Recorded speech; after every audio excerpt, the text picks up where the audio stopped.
Okay, great. So, good afternoon once again, or good morning, depending on where you're joining us from. And a warm welcome to today's webinar. This is the Agency Growth Blueprint webinar, where we're talking about acquiring more clients. So we're excited to have you here, and hopefully this will be a power-packed session full of really great insights. My name is Joy Chege. I'm the Marketing and Communications Lead here at PAAN. And if you're new to us, or if this is your first time joining us, PAAN is the Pan-African Agency Network. And this is a one-of-a-kind alliance. It's a first of its kind, where we're uniting agencies from across disciplines and across the continent. So for us, our mission is to turn Africa's creative potential into global influence by uniting creatives, freelancers, agencies, clients, partners, just everyone in the creative ecosystem into one borderless network. So if you'd like to learn more about what we're doing, just as we're getting started with this session, I'm going to put our website link in the chat, so you can feel free to just have a look at that. See what PAAN is about, see the activities that we've got going on and what we have coming up. So you can just click on that and you should be able to see. Let me see if I can just add the hyperlink there.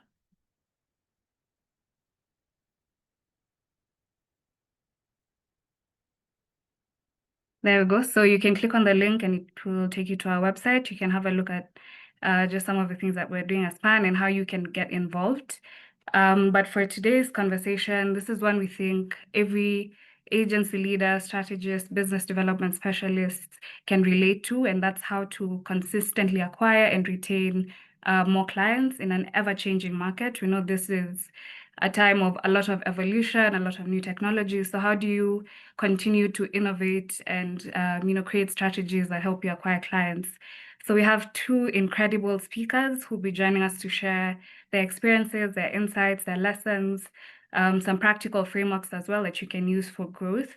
But before I introduce them, we do have some quick polls that we just want to share with you. We want to get your feedback, get to understand where you're at in your agency journey, and what you're looking to get from this session. So you will see that pop up on your screen, and you can just take a few seconds to answer. They're just two quick questions to help us understand what type of agency you're coming from or what type of sector you're in, and also what your biggest agency challenge is. I can see quite a few people are answering, so I'm just going to give you a few more seconds to do that.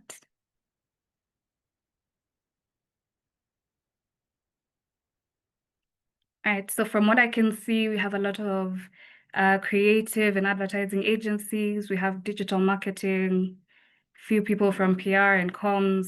We have some freelancers here as well, which is great to see. And as far as the biggest challenge, I'm seeing a lot of you want to learn about finding new clients. So that's great to have you in this session. We're seeing some here talking about scaling, operations, hiring, time management as well, being one of your challenges. So yeah, that's great. So just as you continue to answer that, I'll move on to our speakers. So first up, we have Craig Rodney. He is the founder of the Agency Coach and one of the most respected agency growth coaches in the industry.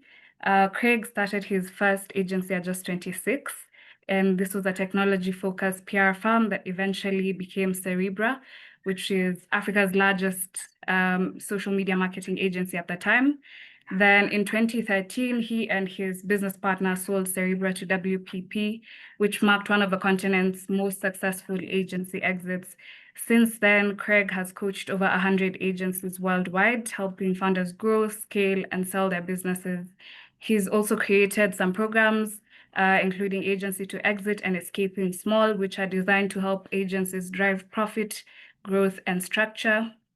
And of course, escape the survival trap, which is part of what we're going to be talking about today. Joining him, we have Moses Kemibaro. He's the founder and CEO at .Savvy, which is Kenya's first digital business agency. And he has been delivering high-performance digital solutions for over 20 years. Moses is one of Africa's digital pioneers. He's led commercial strategy from companies like Opera Ads, InMobi, Perform Group, which is now the Zone, across the continent. He's also a blogger. I'm sure most of you have seen his content. He's a podcaster, he's a trainer, he's a thought leader, and he shares his thoughts at moseskemibari.com on digital transformation and marketing in Africa. So as we are getting into the session, here's how things will run. We'll start with a 45-minute panel session. So we'll just have a discussion with our two guests here. Then you can ask your questions directly to Craig and Moses. As we're proceeding, you can do so in the chat. We also have the Q&A function. Feel free to ask questions as we go along, and then we'll have a session to answer those. And we'll address as many as we can, of course. So this session will also be recorded in case you'd want to listen back to some of the insights. It will be shared on our social media platforms, and we'll also email it to all the attendees, the recording that is. But yeah, we're really thrilled to have you, Craig, Moses. Maybe a quick word from each of you. We can start with Craig, say hi, and then we can get into the discussion. Oh, hi, Joy. Thanks for having me. Yeah, that intro was quite flattering. That pretty much sums it all up.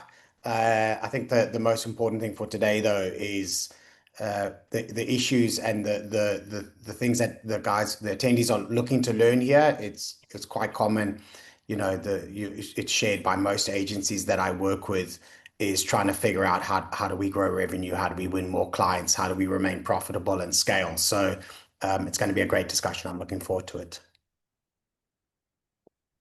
Thank you for that, Moses. Yeah, good afternoon, good morning, wherever you're connecting to us from. Thank you so much, Joy. It's a pleasure to be here with PAAN to, really talk about the things that are essential for agencies to survive and grow. But more importantly, building in the right systems, the right strategies, the right tactics that will allow you to then, within an agency environment, become successful for the long term. Okay, great. Thank you so much. So I think we can start with a foundation, which is client acquisition, and that's primarily what people have expressed as their biggest challenge. So a lot of agencies struggle with the unpredictable nature of business and, primarily project-based work. So for both of you, maybe you can tell us what systems and processes you've built to have a more steady stream of clients over the years, rather than relying on, the one-term projects. Starting with you, Moses. Thanks, Joy. For me, I think when I think about it, because obviously Dotsavi, we've been around now for 23 years. So we are probably the only standing digital agency from as far back as 2002. And I think for me, one of the big lessons in the years that have gone by is that you need to build recurrent revenue. You need to find a way that you have this pipeline of customers, but more importantly, the business you need to do is not just based on projects or purely on campaigns, but how can you make sure that you have a steady, predictable revenue stream that is almost systemized in the way that you build your agency. So we realized in the very early days that word of mouth was obviously very key in the early days when we started as a business, and continues to be, by the way. But if you're going to scale up and become a significant business, you need to look at seeing each new business opportunity as almost like a product. So that means you need to build sort of structured pipelines in terms of opportunities and sort of sales opportunities to acquire new business. You can run content-led inbound marketing. As you know, I've been blogging, podcasting, training, and so forth. I'm also a regular speaker, as we are doing today. That has been a huge aspect of sort of top of funnel awareness and bringing business into the agency. And I think, through things like those, and also working in partnership with other agencies where you can complement each other has also been very profoundly important, where you might find you work with a PR agency that doesn't have a digital capacity, or you work with a management consultant that doesn't have an interest in this area. So building those collaborations also has been important for us. And I think at the end of the day, being able to track and plan and sort of manage opportunities is critical because, again, the more systematic you become, the more predictable your revenue and your business growth will be for the long term. So those would be my points around how to build that sort of scalable pipeline over the long term. All right, great. Craig, anything to add? Yes, I think a lot of mine is generally the advice is around sticking to a fairly simple routine around new business. I think a lot of people overcomplicate it. And that overcomplication keeps them from doing what actually drives revenue. So if there's anyone that I've worked with on this call, you would have heard me say this 100 times, but leads means revenue. Revenue is a side effect. It's a consequence of doing really strong lead generation, but you can't wake up tomorrow morning, feel inspired after this webinar and go and do revenue. It doesn't make sense. Revenue is the natural side effect from doing all of the work that's involved in creating leads, creating opportunities, starting conversations, reaching out to people, etc. So if you're not too sure what to do or where to start with creating leads. And the foundation for leads is creating an understanding of why would the potential client want to speak to you? Because we all know why you want to speak to them, but why would they want to speak to you? What do you have to say or to offer? What value can you bring that would pique their interest, that would convince them to give you 30 minutes of their time? And when you figure out how to pique their interest, and when you figure out what it is that might potentially get them to go, like with Moses being, Moses might turn around and go, like, I'm going to tell you what has happened over the last 23 years in digital and why, and convert that into what I believe is going to happen over the next 5 years. He's got so much credibility. I think that a lot of people would be like, yeah, I'm interested to hear that. And so if you can figure out why someone will want to speak to you, the next step is to figure out, how do I get them to know this? Right. So, what am I doing? What busyness, what activities, am I doing podcasts and webinars? Am I publishing ebooks? Am I promoting content online? Like, how am I getting this knowledge? How am I getting this baited hook out into the world? And creating opportunities for people to put their hand up and say, I'm interested in that. I'm interested in that. And to be fair, I think one of the mistakes, so there are a fair number of agencies who don't do this. I suggest doing it. To the agencies who are doing it and not finding results, what I see the mistake a lot of people are making is they aren't giving the other person the opportunity to self-identify. Right. So we go, oh, I'll do a podcast, and then people just listen to the podcast, but you don't know who they are. And so I believe in it. I call it transactional content. I think if someone wants the value, they have to pay with their name and email address. They have to show you, they have to declare interest, and they have to be willing to go, here's my name and email address. And then they can get the ebook, they can get the webinar, they can get the podcast content, they can get this, they can download this. All is innumerable things you can do. But once you have that name and email address, now you have the opportunity to engage with that person and gauge their interest and see if you can get in the room, etc. But I don't like the idea of just putting content out in the world and hoping that someone contacts you. I think you should have control over that. Okay. I think just as a follow-up to that, because you've talked a lot about leads, are there any specific tools, maybe CRM systems that you've used or frameworks that you recommend for managing those leads? So once you've, acquired those email addresses, the contacts, how do you then manage them and track the growth and see that the leads are now converting as well? I can speak quickly. So there's a number of tools. I've used tools like Constant Contact. I've used Go High Level. Please don't laugh me out the room or think discredit my credibility here. But I use an Excel. I use a Google Sheet. Is still my most effective tool. Agencies we're not retail businesses. We're not trying to sell 6,000 items to customers, right? If you sign 12 customers in a year, I imagine most agencies on this webinar are doing pretty well if you sign one new client a month. And to sign one new client a month, you need to do 3 proposals. And to do 3 proposals, you need to have 5 meetings. And to have 5 meetings, you need to have 10 people who have expressed interest and like genuine interest in what do you do and what services do you offer. So I'm going, well, if you want that one client, how do you get 10 people interested? And you can track that on a spreadsheet. So not to oversimplify it, don't use the tools as an excuse to overcomplicate the process of lead gen and selling. But Yeah. like Moses is the one who has the real world experience here. I think for me, you summed it up perfectly, Craig. I mean, we're not in the retail business. We're not trying to reach 1,000 leads, and the amount of work that we do. I think you're very optimistic when you say, you're going to have 3 proposals and 1 conversion out of that. I think it's probably closer to, in my experience, probably 5 to 10 proposals and then 1 conversion. But I think a big part of the work that is required, I think of it as hand-to-hand combat, right? So you're not doing a spray and pray. You're going to have to reach out to people.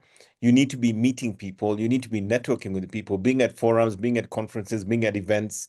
And I think you also have to be intentional and actually proactive, because what I've found that destroys a lot of agencies that could be very successful quite often is obscurity. If somebody doesn't know you exist, if somebody can't see the things you're sharing and the stuff you're talking about, then what am I going to do? How am I going to find you? How am I going to do business with you? And it's a classic problem of, that whole thing. I think when it comes, is it the cobbler? The cobbler has the worst shoes, which is basically they're working so hard serving everyone but themselves. And that's why we need to invest in our digital collaterals, our content, our thought leadership, talking at the Rotary Club, being at the Marketing Society of Kenya conference, bulldozing your way, hopefully, to get a session or be on a panel. Because quite often these things don't just come to you. And because I come from a very strong sales background, I'm very, very big on the idea that you got to go out there and make things happen rather than wait for things to happen. And the other thing is, I'm not a very big fan of what I'd call traditional outbound sales or business development, which is, almost like the insurance salesperson who comes at you with, shilling signs on their forehead saying, I want to sell you home insurance or car insurance. I think, in my experience, I think the inbound model where your thought leadership, your content, and kind of your subtle push is what generates most of the business. And I think today, any agency leader and any agency practitioner in marketing or any services that are offered there needs to be out there meeting people, pressing their hands, shaking hands, getting those business cards out, because even I believe business cards still matter, and really sort of create those connections that then over time eventually become conversions. And that is how I think, in addition to leads that come through, say, word of mouth, which is always one of the best, you can reinforce that credibility and the reasons why they would want to work with you. Yeah, I'd like, George, Okay. if you don't mind, I'll add to that quickly, because this is a critical point. I love the hand-to-hand combat. I call it it's hunting, right? Now most agencies that I speak to, when I ask them, where do your clients come from, they very proudly announce that it's all referrals. And it's not the brag you think it is, right? Like the fact that you have one tactic, and that tactic depends on other people to give you referrals, and means that you don't have control over the growth of your business. You are essentially a victim to what potentially comes your way. And that's a gatherer, right? What we want to do is we want to add hunting into the mix. We want to be able to go, I'd like to have some control over how many leads we generate, over how many opportunities we can drum up, how many conversations we can have. And I encourage everyone to reverse engineer these numbers. Moses mentioned, say, maybe it's 1 in 5, 1 in 10 proposals. Moses, you and I need to chat. I think we need to improve the quality of your proposals if your strike rate is low. But the truth is everyone will know what their strike rate is. So let's say, Moses, we've been generous, is probably 1 in 5. Okay. If Moses said to me, you know what, Craig, my new business target for next year is $1 million. I'm going to say, cool. You want $1 million in new revenue next year. What's your average deal size? If you get a signature from a client, what's the deal size? And he tells me $100,000. I go, cool. You need 10 signatures next year. That's the target. 2026. Don't worry about the dollar number. Let's go. We want 10 signatures. So he needs 50 proposals. So we go, cool. If you need to do 50 proposals next year, how many meetings do you need? How many leads does that equate to? And you can guess this at the beginning. It doesn't matter. But your focus, your marketing, your outbound, your energy is invested in creating the number of opportunities that you believe will convert to those signatures, because the money is secondary. It's an outcome. It's a consequence. It's not the action. So when I talk about a spreadsheet, my spreadsheet is simple, but it's still deliberate. The spreadsheet that I coach all my clients on this is, you set your target. How many leads do we need? How many meetings? How many proposals? How many signatures? Right? And it's all reverse engineered from your revenue target divided by your average deal size is how many deals you need. And you know how many leads that is. And then that's your target every month. You go, I need 10 leads every single month. Now you go, cool. What are you doing to generate those leads? And I saw one of Donovan posted in the Q&A about where do these leads come from? They come from all over the place, right? But you first got to know how many leads do I need? And if you need 10 leads a month, now your brain triggers into hunting mode. You go, where do these come from? They might come from Google ads. They might come from shaking hands and at conferences. They might come from your newsletter or your PR or your social or webinars or like there's an innumerable list of things that you can do. But if you don't have the number, if you're not sitting there going, my target is 10. And if you don't wake up just going, I will get 10 this month, then you probably won't do anything. You're going to sit and wait for referrals. And that's a slow road to the middle of nowhere. Okay. So just to wrap up on this, how should agencies then balance the outbound prospecting with the inbound marketing? Because I heard Moses saying, priority should be given to the inbound marketing, the content, the thought leadership, but what kind of balance should they strike? Because I think the cold outreach is still important, but what kind of balance should that look like for agencies? Is that to me? Yes. Okay, thanks, Joy. So for me, I would say that it's got to be a healthy balance in the sense that as you're doing your outbound activities, obviously you're going to get people contacting you and sending you RFPs and that sort of thing. But when I say the outbound, or rather those moments of contact, whether you're at a conference, an event, or maybe you're meeting people in some sort of a forum, quite often in my experience, you can walk away from an event with up to 20 cards or 20 contacts that you didn't have before. How many people are literally intentionally the very next morning sending out that thank you note? It is a pleasure to meet you. Here's our profile. Here's some information. I'd love to have a meeting with you to discuss possibilities with your business, And quite often in my experience, I think, which I've seen quite often in the past, is many people casually will get these cards and then not take the next step, which is reaching out and hopefully reaching out to them. Number two, have you done the homework on the prospect? Meaning, in addition to doing the very first point of contact that this is some piece of business we might be able to explore, how much time have you invested in understanding the client or the prospect to the extent that when you do actually do that outbound conversation or have that meeting, there's a sense of you understand who they are, what their challenges are, and how you could be that point of intervention to add value. So my viewpoint is always that you want to, number one, make as much contact as possible, meaning that you're meeting and seeing and engaging with as many people as possible virtually and in person.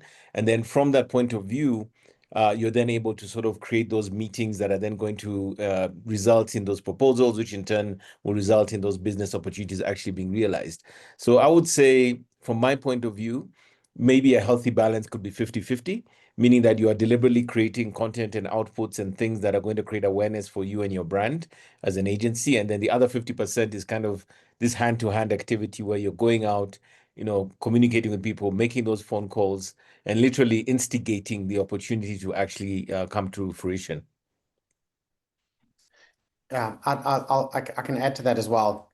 I think people underestimate, I think people quit too early. And you underestimate how difficult it is to get someone to say no. We assume someone has said no, or we assume there isn't potential in an opportunity before the person has said no. Do you know how hard it is to get someone to say no? You have to find the lead, you have to mine that lead, you have to get in the room, you have to take a brief, you have to do a proposal, and then they get to say no, right? And so my challenge to everyone on this call is I will buy a beer for anyone who can confirm that they get 100 no's next year. Right? You know how difficult it is to get to 100 no's. You know how hard you have to work to get 100 no's. We're all afraid of getting someone saying no. But if someone says no, it means we've done the work. We've created the opportunity. We've gotten into the room. We've done a proposal. But I think most people quit too early. We sit waiting for permission. We wait for someone to come to us and go, will you do a proposal? Will you help with this?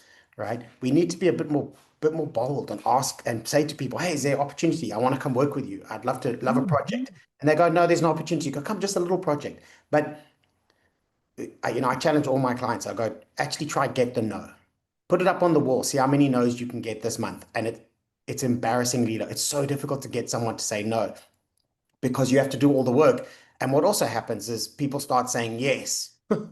If you're chasing them along the way, people will say yes. But I think we accept failure too quickly, and it's too personal and too emotional. And so we sit and we take this passive route to it. Can I add to that as well? I think there's another dimension that I've also seen over time, which is sometimes when you go into opportunities, there's what I call the usual suspects, right? But that is in terms of agencies that maybe have become very well known for a particular proposition or service, or just the fact they're part of a global multinational network. And then you find that it'll be kind of the usual suspects, the kind of services, the kind of campaigns, and so forth. But one of the things that has helped us survive over the years and thrive is actually going in with what I call the unusual suspects, meaning that it's a proposition, a service, something that is sort of a little bit left field to what everyone else would want to sell to that client. And sometimes those left field products or solutions are the ones that actually open the door, which sometimes is the very same things that the better known usual suspects don't actually offer or don't actually find interesting, because maybe it's not enough revenue, maybe it's not enough work or whatever they'd call it. And I found that sometimes for smaller agencies, our opportunity sometimes is not to go head on to the stuff that everyone is chasing, but you might find as you understand all their requirements because you've done the homework, there are these other peripheral services or products or things that you can offer, which actually give you a hook that allows you to then get into that account. And then once you're in, that's the opportunity, right? You can then go in and say, okay, now that we're here, we're going to learn how they are work and what they're doing. And let's see how we can sort of build those tentacles into other areas of their business and what they need from us. And I think that's another thing, so that the no can become a yes by maybe not going head on, but doing a flanking strategy where you then look at other things that could be interesting, sometimes at a fairly small budget, but then it gives you that toehold that then allows you to penetrate the account fully over time. And of course, you have to deliver for them to have, for that client to have that confidence.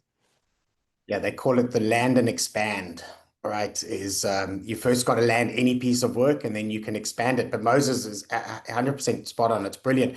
One of the best questions you could ask a potential client is just to say to them, just give me one part of your marketing that you feel isn't working right now, is underperforming. And if that piece is something you can deliver on, then just say, well, then just give us that. Let's show you that I can prove it. But you don't make them make a big decision. They don't need to fire their entire, and appoint a whole new through the line agency. That's a big decision. But to give you a small piece of work is a small decision. And then once you're in and you've got a proof point and you're registered with their procurement department, then it becomes a lot easier for the marketing people to go, you know what, send it to Dot Savvy. Those guys are great. They did some good work, and just incrementally you grow the account. Okay, so just as we're finishing up here, I see a question from Sam, and he's asking, to get the first client, is it okay to do an almost free solution just to get the proof of concept that validates the outcomes? I'll answer this first if you're okay with that. Sam, the answer is yes and no, and I'll explain why. So there are two phases that agencies go through. Every agency starts in survival mode, right? You start with an abundance of time because that's your capital. Is you've left your job and you start this agency and I've got all this time, and you have a scarcity of money. And the scarcity of money puts you in survival mode, and you're desperate. You need to win work. When you're in survival mode, any decision that sees you survive, that allows you to continue month to month, is the correct decision. And so doing a piece of free work to win a client, it's not advisable, but it might be the correct decision because it's in survival mode. What you have to understand, though, is that the decisions in survival mode trap you in survival mode. And so you need to realize, as soon as you possibly can, you need to stop making weakened survival decisions, right? What happens is because your time has an abundance, you lower its value. And because money has scarcity, you increase the perceived value of money. So you throw time at everything. You do free work, you underquote, you do anything you can to win clients and get money in. But pretty quickly, your time is gone, and it's a finite resource. And when your time is gone, you realize there's not enough money, and money is an infinite resource. And so now you have time scarcity and you have money scarcity. And that's a bad situation. That's the trap. So most small agencies get to this trap where they go, I don't have time and I don't have money. And it's because you devalued your time because it had an abundance. So as early in your agency journey as possible, you need to recognize that you've been making those decisions to survive. But in order to grow, you have to increase the value of your time. You have to recognize that your time, which is a finite resource, often has more value than money. And your time needs to be applied wisely. Clients need to pay correctly for it. You need to allocate the correct amount of time into lead gen, into all of these things. And you need to be able to say no to clients who don't respect or try to devalue your time. But every agency will start in one way or another in survival mode. And only the smart agencies only the smart agencies can escape small. They can escape that trap. Can I add to All that right. as well? And just Yes. can I add to that, Joy? I know you have a lot of questions, but I think Yeah. there's one more I wanted Quickly. to add. I think you're absolutely right. We start in survival, then we start to thrive. But often in the early years, you want to build this body of work and references of clients of a certain caliber or quality. And what I found is that once you have this roster of 4, 5, 6 names where you might have underpriced in order to land them, you now have the audacity to then go to one of their peers who might be interested and then give them the full price for the service, meaning that you now have this evidence of delivery or quality that now is the foundation upon which you can now actually look at charging them what would be the market rate or the market opportunity for the same. So that's one thing I would also just add to what Craig has said, which is think of it as an investment to get in and then use that as leverage down the road to say that this is the kind of work we've done for these kind of clients. And now I can go for full rate because I have evidence that shows I can do work for the other big boys. All right. Thank you for that. And thank you, Sam, for the question. So let's move on now you've gotten the brief on your desk. What happens now from there? So maybe for you, Craig, you can tell us what are some of the mistakes that you see agencies making when they're presenting or they're making their pitch to potential clients? What are some of those things that are making, that strike rate be higher than it should be? I think the biggest mistake is actually before the pitch is that agencies don't ask enough questions of the client. There was, I think one of the people in the chat asked about pitches being unpaid and etc. Right, and I don't really want to get too stuck into it because most pitches are unpaid, and you're going to do it because you want the work. But the truth is that I don't think clients, they either don't understand or they don't respect agencies' time enough to really think through a pitch and really think through what it is they're looking for, what the criteria are, how they're going to make the decision. They don't put the time in to evaluate which agencies they're inviting to make sure it is actually agencies they want to work with. By default, they're going to be lazy. They're going to put out an announcement. They're going to invite 10 agencies to come pitch. They're going to use ChatGPT to put together a brief, and then they're going to just pick it. But now they're asking 10 agencies to put 100 hours of work into a creative pitch, and you have no idea. So my biggest thing is ask questions beforehand and walk away quickly, right? You ask them, what are the criteria? For what criteria are you marking us on? Will we receive our scoring after the pitch on those criteria? Which criteria have better weighting? Right? What if an agency goes beyond the scope of the pitch? Will they be rewarded for pitching more, or will it be excluded? How many agencies are pitching? Why are you going out to pitch? I mean, there's a long list of questions, but you have to ask those questions. And by judging by whether they answer and how they answer, you get to decide, is this something you're willing to pay money to be involved in? Because this is the time that you put into pitches is valuable time. It's lost revenue. It's forfeited revenue. You could be selling that time to an existing client. And most people don't understand this. We see new clients as this shiny object. Moses, I'm almost certain, will confirm the fact that if you spend 100 hours on a pitch against 10 other agencies, but you put that 100 hours into an existing client, even for free, you just pitch new ideas to an existing client, your strike rate on existing clients will be significantly higher. And so I'm quite cynical when it comes to pitching.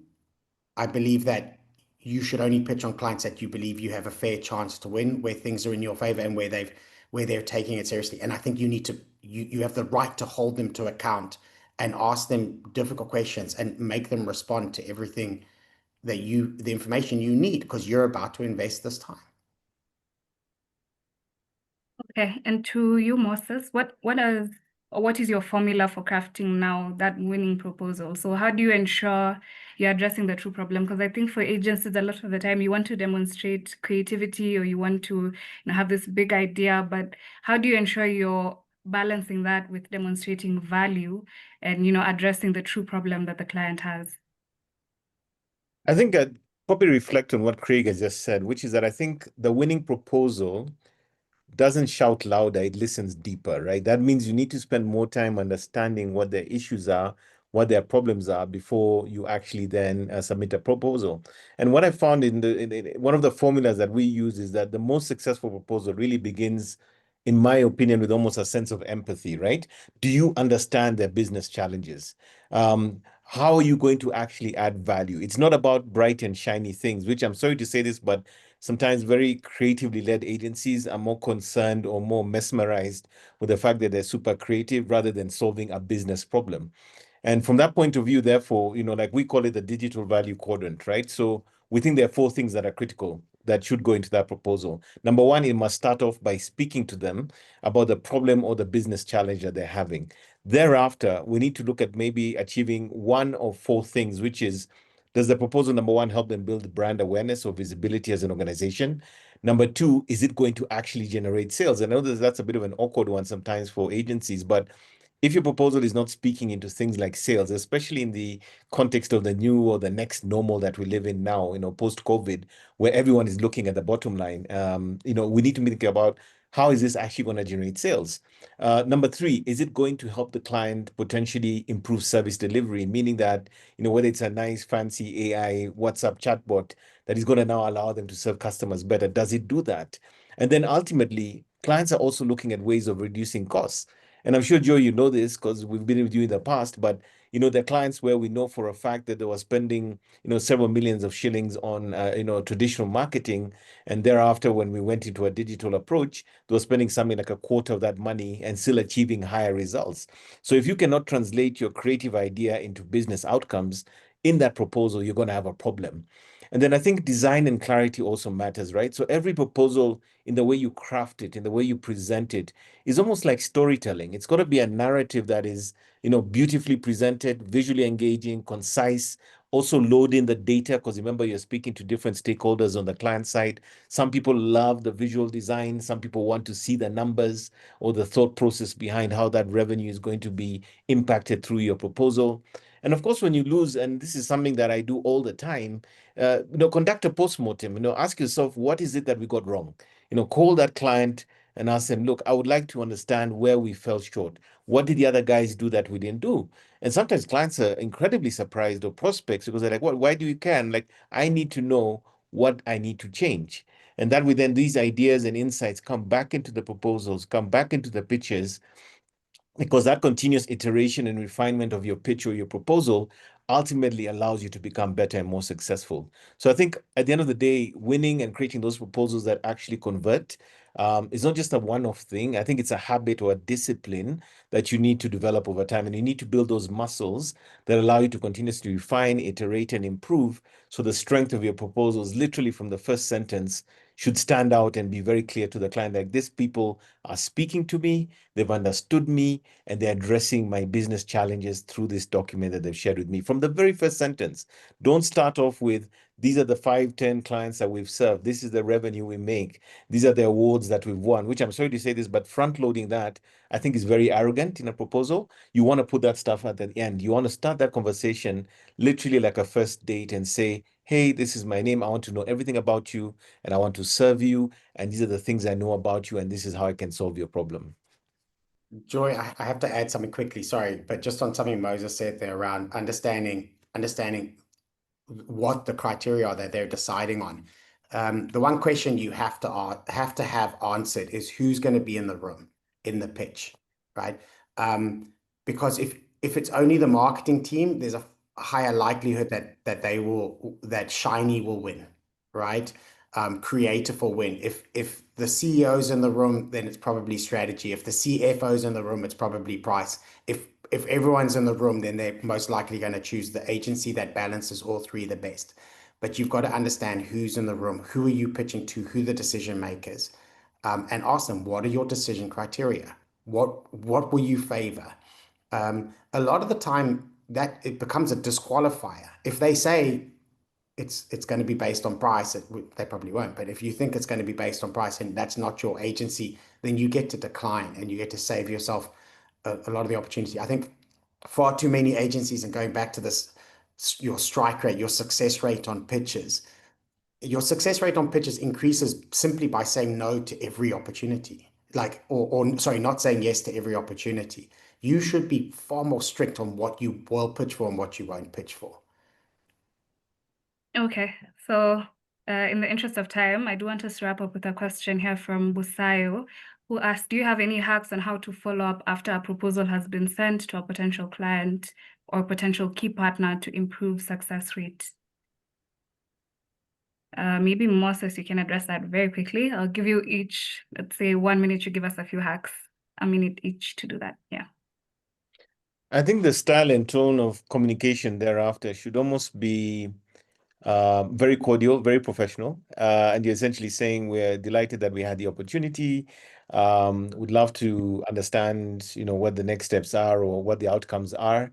And, we stand ready to be of service if there's anything else that you might require, maybe making your decision, or if there's any further inputs that you might need from us. And quite often in these situations, I think the last thing you want to ever appear to be is desperate or looking like you're really having to sort of follow up and push. And I think there's almost like 2 or 3 strikes where you just sort of do it to a certain point and then just let it go. And sometimes that in itself gives a kind of a clear message that you're not necessarily saying that you're not interested, but you're also demonstrating that there are other things that you might need to focus on. And obviously, you never want to be in a situation where you're spending so much time trying to convince the unsellable customer. That's one of the biggest lessons I've learned over the years, where you're sort of desperate for that brand, you're desperate for that affiliation, you're playing with numbers, you're doing anything to win it, and it ends up being an unprofitable and unviable opportunity. But you must have that opportunity to say, you're only willing to pursue something up to a certain point, up to a certain price, and then be able to walk away. Sometimes that gives the biggest signal that you are the right agency for them. I don't know whether Craig has anything to add to that as well. Yeah, there's a great saying that says there's no deodorant for desperation. You cannot hide that. You definitely don't want to appear desperate. I do believe that you should appear professional and in control.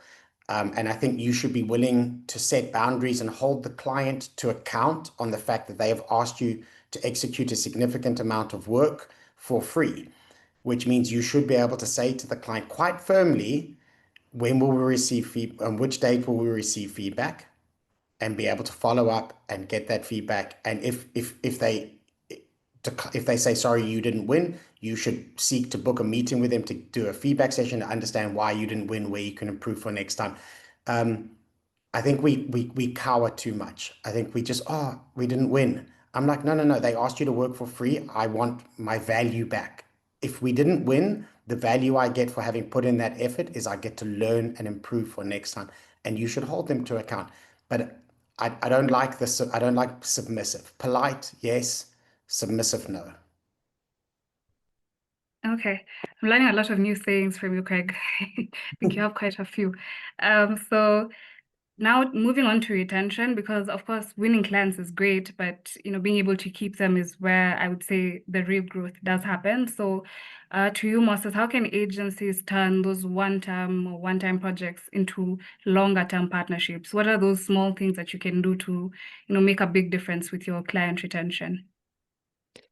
So my viewpoint on this is I think that when it comes to winning an account, sometimes it's a campaign, a short-term engagement. It's really not just looking at it as a one-off event. I think you got to look at it as almost building momentum, meaning that once you're in, and I look at all our existing clients who've been with us, some of them for many, many years, is because we're continuously looking to innovate and communicate transparently, meaning that we can even come back and question something we did a year ago and say, look, we think this thing is doing something, but we think there's a better way.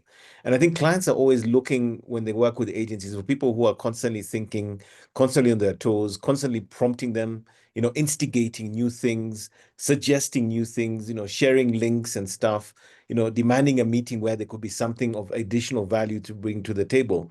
And that's why I think really the account management model becomes important, because if you can plug in that kind of like new strategies, new insights, new recommendations, people sort of look at that and say, wow, these guys are actually thinking 2 steps ahead of us and are consistently and continuously bringing more value. Another challenge that we've had over the years, as you can imagine, being 23 years in the business, is that when we first started the agency, we were a web design business. And for many years, our clients would kind of box us into that space and not see everything else that we're able to offer. And what I found is that over time, if you're continuously in engagement, you're continuously talking, you're continuously demonstrating, then it allows you to sort of break out of those boundaries that your own client might think you exist in, and then be able to demonstrate that there's other propositions, other capabilities, other possibilities that you also bring to that process. And of course, at the end of the day, and this is why I think you'll see in our own communications that we always talk about performance, meaning that whatever we do, it's got to be driven around performance. It's got to be around adding value. I think clients retain you when they can kind of quantify and see at the end of the day, what value have you brought to the organization? And that means, you're measuring things like sales. You're looking at things like, brand awareness. You're looking at things that are metrics that clearly demonstrate almost like a scorecard that these are the things that you've added value into the process. And of course, at the end of the day, the clients also sees you almost as a trusted advisor. When they have a question, a challenge, a business problem, and they're kind of able to pick up the phone, send you an email or call a meeting, say, look, we're kind of having this issue. Do you think you can help us? That's usually one of the most powerful spaces you can be in with a client. And I've been in situations where we're sitting in a meeting and we're literally sitting with the client, looking at other vendors for maybe related services, and they're kind of counting on us to help guide that process because they see us as the subject matter expert or the partner who should be able to help us evaluate this particular situation. And I think building that strong relationship, knowing what you're doing, staying 2 steps ahead of the curve, that's what builds longevity when it comes to handling and being with these clients for the long term. So, Okay. Joy, I think as well, you've got to look at it quite holistically. I think everything goes on a scale potentially from love to leverage, right? Like any relationship, you want the relationship to last based on love. Like they love you, the work is great, etc., etc. But I think you need to be realistic and you need to build connection points all the way down to having leverage. And leverage is they can't fire you because they will lose. There'll be a form of punishment involved in that. I've seen over the years of doing coaching with agencies, the single biggest threat to a client relationship is a new marketing manager, right? You need to put this into perspective, right? Savvy could have had a 10-year relationship with a client doing incredible work. A new marketing manager comes in, and that's the biggest threat. It shows you that 10 years of brilliant work and 10 years of building relationships is out the window immediately. You need to have leverage, right? Leverage is from contracts to licenses to proprietary platforms, all this kind of stuff. You can't rely on love lasting forever. You need to be realistic and balance it and have a bit of leverage. You need to have a clause in your contract that states a new marketing manager or a new marketing director cannot give notice. They cannot fight. That has to go into the contract, right? And then when the marketing person comes and they go, I'm going to bring my previous agency that I worked with for 10 years, you go, unfortunately, no, you don't get to do that, all right? And so no matter how strong you think your relationship is with a client, if you feel threatened when a new marketing person comes on, you are relying exclusively on love, and that is not a good strategy. It's a great strategy, but it's not the only part of your strategy. You need to go through to leverage. Okay. I do see we are quite strapped for time, so we'll just go into our final few questions. And just looking at now as an agency leader or as a team lead, whatever it may be, people who feel stuck in survival mode. So how to you, Craig, how can they break that cycle? I know you touched a bit on that as far as, valuing your time and, valuing your money, but what mental or operational shifts can also help to break that cycle of survival? From a time perspective, I'll go to the first big thing is the person who is responsible for bringing in work for sales should not be responsible for doing the work. Because if you win a new client and now you're also the person who has to deliver, you're going to stop bringing in new clients. And when you reach capacity, which you will do very quickly, when you sign a new client, it's going to be a form of self-hatred, right? If you sign a new client and that means you have to work more nights, more weekends, etc., that's an act of self-hatred. So you will sabotage. That's where I got stuck.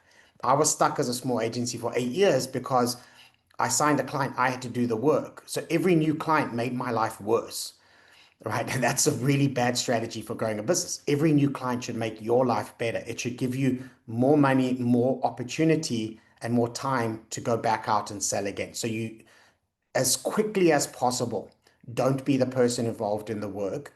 You should be the person who brings in the work, wins the client, and you have teams deliver the work. You go out and get new business. To you, Moses, you've spoken about .savvy being around for 23 years. And of course, that has come with a lot of challenges and, the highly evolutionary nature of the market that we're in. So what are some of the mindset shifts that have helped you in the course of that time to sustain the success of .savvy over those 2 decades? I think I'd almost say that it's, first of all, never get comfortable in what is currently making you successful and always be thinking about what could disrupt you along the way. As I mentioned previously, we started off being a web design agency. It was a very wonderful business. We mastered it. We crushed it. We built this finely built, finely packaged machinery that could churn out websites of the highest quality for the biggest brands in East Africa and beyond. When social media arrived, we were completely and hopelessly unprepared for this transition. And of course, immediately our clients had no concept that this is something that we were able to do or could pivot into.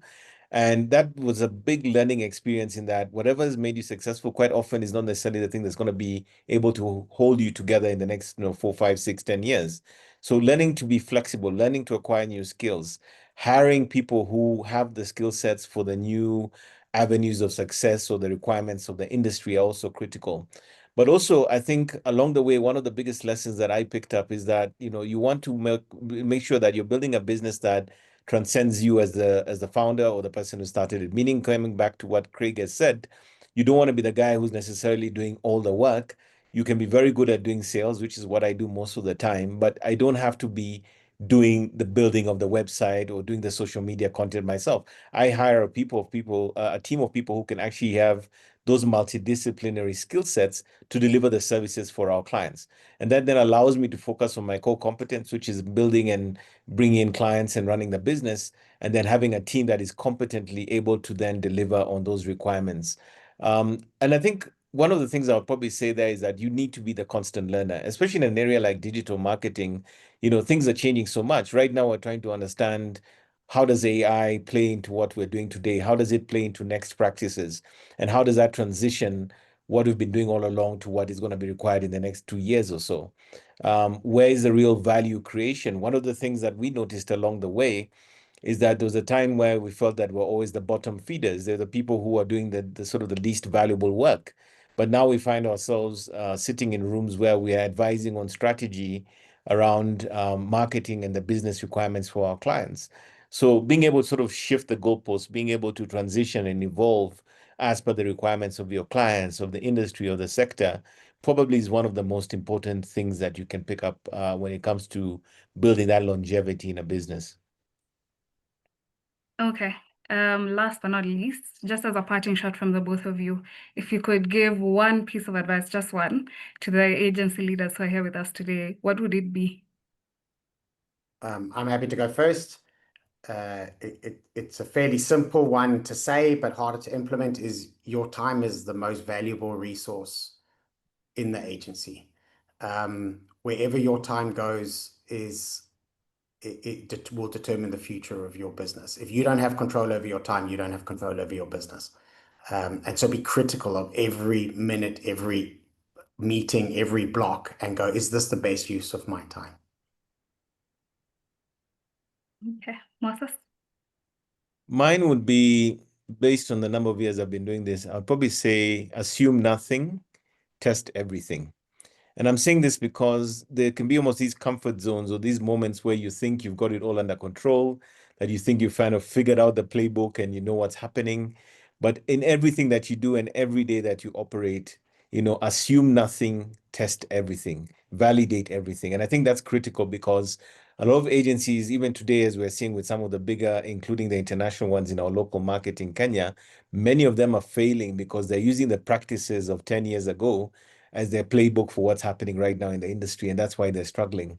So basically assume nothing, test everything. And then of course, in doing so, change as required to be successful in what would be the next stage or the next phase of how the industry or the sector operates. Great. Thank you both for such an insightful discussion. I'm sure most of us have taken notes and we're looking to apply a lot of those lessons in our own businesses. We do have quite a few questions, so we'll get right into that. But as I open up the floor, you'll just see two more polls pop up on your screen. So please just answer because we want to gauge how this session was, what insights you've taken from it.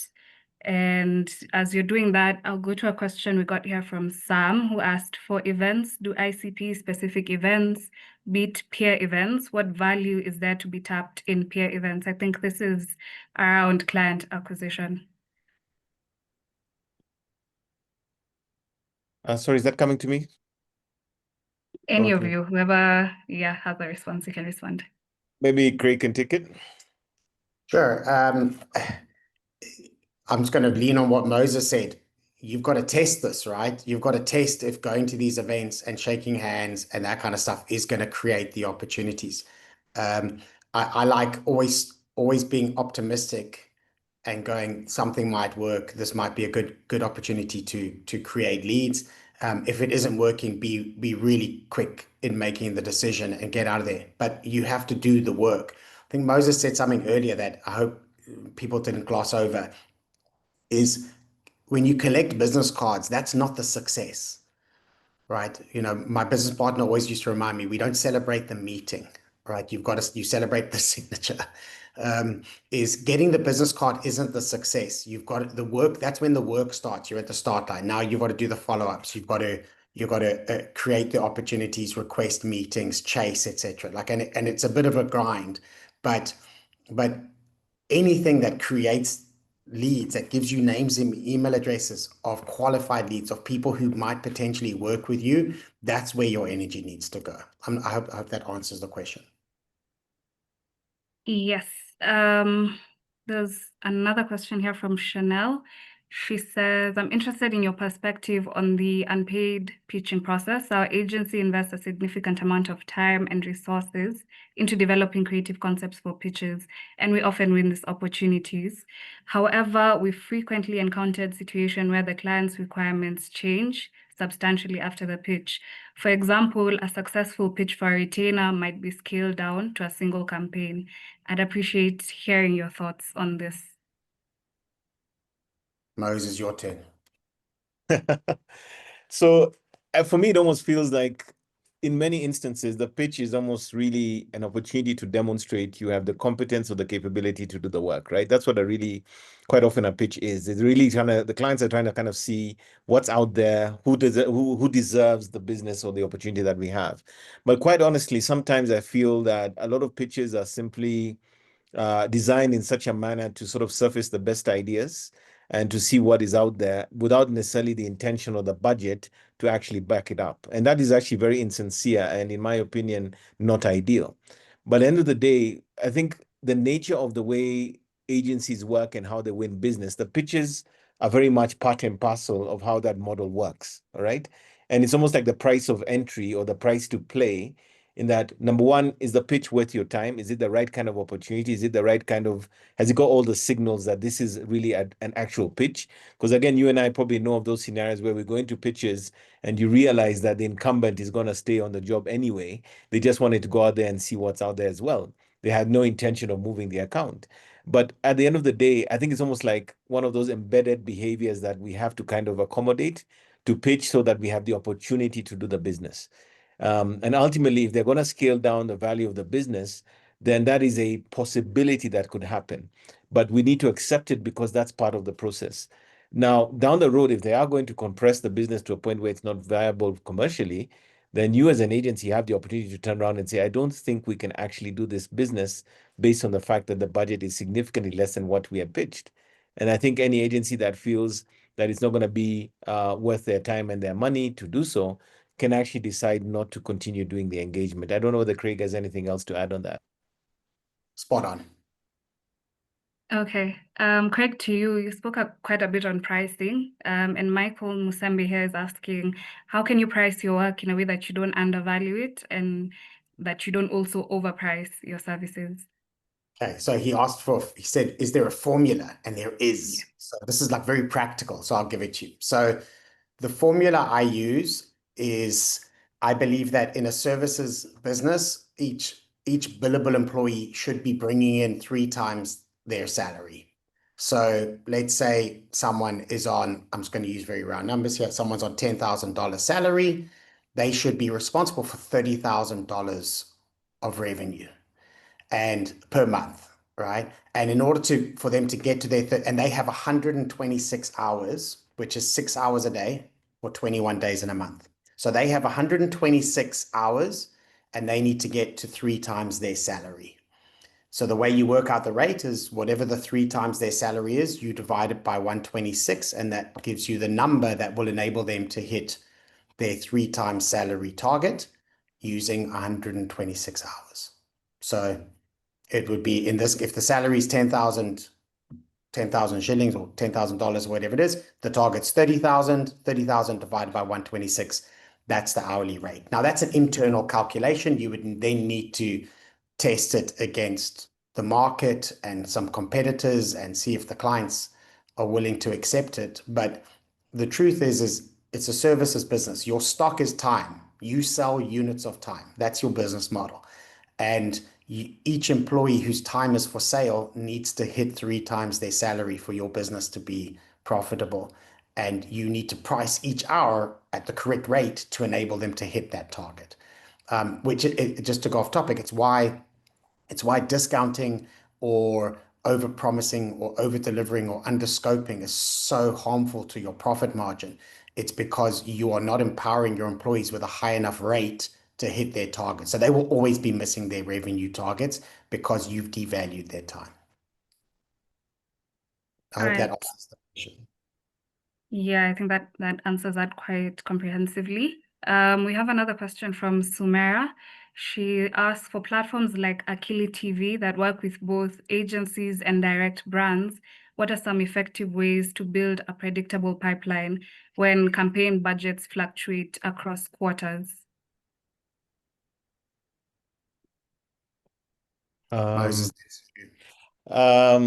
this is an interesting one because in my past, I've actually worked in probably a similar business, so more like a media platform that is then selling into agencies and working with agencies. I think over the years, what I've seen from that point of view is in order to build that predictable income around campaigns and also activities that are there, I think there are 2 elements I think that I found to be very valuable. One is you need to become a friend of the brand, and you also need to become a friend of the agency, meaning that there are instances where the push will come from the brand once they've understood your proposition and the kind of relationship you're trying to build to the agency to make sure that you're on plan, so that you'll find that you're kind of like on the campaigns and maybe you're always on with them. But also you have to win the agency relationship. One thing that I've seen over the years is that you will definitely don't want to have a scenario where the agency feels that you as the platform is actually kind of undermining them in the relationship with the client or the brand in this case that is going to be advertising or working with you. So building those relationships is critical. Passing on knowledge and building knowledge and education is critical. So even having webinars like this, doing things like lunch and learns, where you go to their offices and spend time with them. And I've seen that very effectively over the years, literally building a one-on-one relationship with the key decision makers, both on the brand side and also on the agency side is critical. Meaning, again, hand-to-hand combat, so that you are top of mind when they're thinking where those media ad dollars are going to go, when they're determining when they want to actually work with you as a media partner. And quite often, that sometimes can even supersede the very value proposition of the advertising or the campaign value that you bring versus, let's say, a competing platform, because you have solidified and essentially owned that relationship both across the agency and across the brand. Meaning that they have no obligation to buy your brand or your advertising opportunities. But if you have built that relationship and you're that guy or that girl, then they will give you a piece of their business just because of that investment. Okay. Still to you, Moses, because I think this is more relevant for you. Sam was asking, for digital transformation services or in general, what have you seen as the average sales cycle duration in Kenya? And what are the key considerations businesses make during this process? Okay, first of all, digital transformation is a very abstract thing, in the sense that it can be everything from we just improve your email branding to building a system that allows you to sell 10x products through digital channels. It can be any one of those things. But more importantly, if I just looked at it in terms of a digital proposition to our clients, I've had instances where we've sold into an account after 3 years of pushing, to instances where we had one singular meeting. Our partner from a product or a platform that we're reselling came into the meeting. The MD coincidentally happened to be there, and they made a decision in 30 minutes. Now, the funny thing is the value of the sale sometimes can be very high in a short time. Sometimes it can be very small over a long time. So I wouldn't say there's one specific time frame, but I've just given you the range. I've seen 30 minutes and I've seen 3 years. It could be anywhere in that spectrum. But what is critical at the end of the day, I think, is always the question of, number one, is it something that the client feels is commoditized, meaning that it's something they can get from 20 other agencies? Or sometimes the way you package it and the way that you provide it to them, do they feel that you're a one of one? Meaning that they look at this proposition, they look at the way you've packaged it, and you come across as possibly the only provider who has that value. And maybe the other variable in this is probably, what's the impact of what you're selling? Is it something that is going to be transformational for them, as in truly digitally transformational, or is it a nice to have? Again, if it's business critical and it's going to save them money or make them a lot more money, I can almost guarantee you they're going to make a decision much quicker than if it's something that feels a bit fluffy to them as a business. Okay. We did get some questions as people were registering for the session that I wanted us to touch on. So, Craig, to you, somebody asked, I've read that until you hit $1 million annual recurring revenue, as an agency, you will struggle. Do you agree? Is there some magic target number to hit where agency work stops feeling feast or famine? I don't think there's any magic number. I think an agency with 100 employees that can be in a famine, and a solo freelancer could be feasting.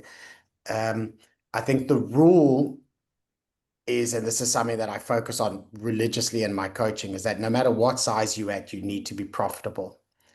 I don't, if you're a two-person agency, you must be profitable, because profit it's a habit. It's the result of a set of behaviors and a way of pricing, a way of working, a way of holding clients to account, a way of ensuring that you get paid. The way that you conduct your business, whether you're one person doing $10,000 or 10 people doing $10 million, like it doesn't matter. The way you conduct yourself needs to be to run a profitable business, to have the structures, the systems, the processes, and the behavioral, more importantly, your behavioral rules in place that ensure that you are profitable. And it's not 2% profitable, it's 20% profitable. And if you're 20% profitable at any size, you're a healthy agency, right? Having run a two-person agency and having run a 70-person agency, that things are very disruptive at different stages. When you're 70 people, you're hiring you have 2 resignations every month, and you are hiring 3 people every month. that feels very disruptive. But it's within range. It's kind of normal, right? I had an interesting insight. I think when we were about 20 people, I think we had 20 clients. Just headcount. We had about 20 clients and we had 20 employees. And when we were 70 employees, we had 5 clients, right? So but 5 clients were doing the amount of revenue they were doing was massive. So your problems change. It always feels like you're in a crisis. It's always stressful. You're always freaking out for the most part. But no matter what size, if you're 20% profitable, you're healthy, and that should be the focus more than anything. Okay. One last question that I think is quite relevant across board. Somebody was asking, how can agencies in Nigeria become more profitable, especially with our current state of the economy, which has made most clients reduce their spending? And I think you can address this because we are seeing some economic downturns across board in the continent. So what are some of the things that people can do to become more profitable just as we close out? Would you want me to go first? Sure. Okay. Tricky one. And I think even here in Kenya, I think we've seen that, probably post-COVID, that some of the billing sizes are definitely down. There are pieces of business where you find you're competing with the usual suspects who would never have touched that business in the past because it is too small. And I think it's more and more becoming a performance game, meaning that, yes, there's all the values and the things that have been done traditionally around campaigns and activities, but I think clients are becoming much more particular about what is this actually doing for them. Is it moving the needle? Is it generating sales? Is it having impact on their business, as it were? And I think what has happened here is that, yes, the budgets have gone down, but if you want to optimize for results and profit, then you need to start thinking about what are the new ways of doing this work. Now, of course, we're living in this wonderful era where AI has now become a thing. You and I know, Joy, that, you can churn out, everything from content calendars to creative assets to campaign ideas in a way that wasn't possible 3 years ago. And I think it means that agencies have to, first of all, figure out how to be more efficient. How can you use tools like AI and anything else to be more effective or efficient or impactful? But also coming back to the business fundamentals, are you helping your clients and these clients who presumably have smaller budgets to actually do more with less? Can you make a shilling work like 1,000? And I think that's where the agencies that we're seeing increasingly, even in our market, smaller agencies are winning some of the bigger accounts because they found that formula of being super efficient, super impactful, doing still creative work, but at a fraction of the cost that some of the bigger agencies might have charged. And I think that's where some of the industry trends are changing. And I think at the end of the day, if the stuff is working, the clients are happy to pay. They might even increase their budget if they see that indeed you're delivering value. So that would be my point of view on that. Do you want me to add something? If you want to, if you have anything to add, you can. Yeah, this may seem a bit harsh, but price pressure will hit commoditized services first. So if there are 100 agencies that can do similar work to you, you will be under price pressure. If the more specialized you are, the rarer your skills, the more valuable your skills, and to Moses' point, the more you can demonstrate the impact of your skills in that business, the less price pressure you will feel. So if you're under a lot of price pressure, it's a bit of a brutal self-reflection, but potentially you're doing what everyone else does. Okay, thank you both. That's all the time we do have for questions today. So I think we can all agree this has been a masterclass in what it really takes to grow and scale an agency. If we didn't get to your question, don't worry, we'll be sharing a follow-up email after this webinar. It will have the recording, it will have some key takeaways from today's session that you can revisit at your own pace. And if you do have any questions, you can respond there and we'll be on hand to address them. So before we close, we have just one question that will come up on your screen for you to give us some feedback on how the session was. And, just so that we understand if you would want to attend more of these sessions. So I will just pull that up really quickly and you can just answer that. But yeah, just to everyone who tuned in, Make sure you keep learning, keep connecting. We do have a lot of upcoming events as PAAN. We have master classes that will be running from November throughout December into January. So you can have a look at that on our website and sign up. More sessions like this where you get to learn about everything from pricing, from leadership, whatever it may be. We have different sessions for you. We also have another peer learning webinar coming up that will be on the 26th of November. You can keep an eye out on that. We'll be talking about how to build future-ready agency models in the age of AI, because that's, of course, where we're heading as agencies. So that will be a continuation of a conversation we had with Spencer Gallagher, and he'll be on hand to take us through that session. So don't miss that. And of course, we have the PAAN Summit that's coming up in 2026. That is the Borderless Creative Economy Summit. Will be in April here in Nairobi. So you can, again, go to our website. You'll see all the information about ticketing, exhibiting, speaking. If you'd like to be a speaker as well, you can apply there. We have some early bird tickets that are on sale, so you can go and grab yours there, or you can get a virtual ticket in case you're not able to come through to Nairobi. And of course, you can follow PAAN on our social media pages. We're on LinkedIn, we're on Meta, we're on Twitter. You can follow us. You can visit our website. Again, that's paan.africa to explore everything from membership, the events that I've mentioned, and how you can get involved as well. Once again, thank you so much to you, Craig, to you, Moses, for joining us, for sharing your wonderful insights and, delivering quite a powerful session. And to everyone who's joined us from across Africa, beyond Africa, I've seen those some attendance in New Zealand. So thank you so much for joining us. Let's keep growing, let's keep collaborating and building a borderless creative future together. And yeah, we'll see you at the next one. Bye-bye. Thank you, Joy.